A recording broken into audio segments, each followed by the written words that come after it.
Disabled Montrealers take to the streets calling for reform and respect. Close to 100 disabled people took to the streets today to protest a lack of services.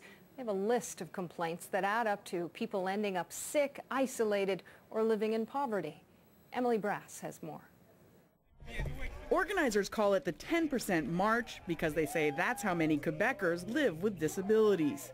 And they say despite their numbers, the province treats them like second-class citizens. My primary disability is cerebral palsy, but I would say my disability is living in Quebec.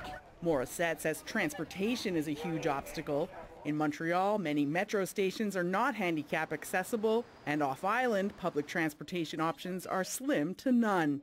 Mimi Cummins moved to a B2B from the U.S. and was shocked by the difference. When I see what has been done in the United States versus how far behind we are in Canada, it's like night and day, especially in Quebec. She says too many buildings in Quebec are inaccessible, even some university classrooms. So if you have a hard time getting access to higher education and getting access into the physical places of work, what are you going to do besides be on welfare? Pierre Charette worries what the future holds for his son. Once he finishes school, Charette says, he'll probably have to live in an assisted living center.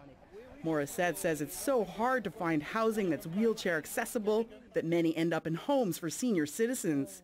He says that's expensive and isolating. They must be really depressed, you know. When you're 40, can you stand with a person of 85?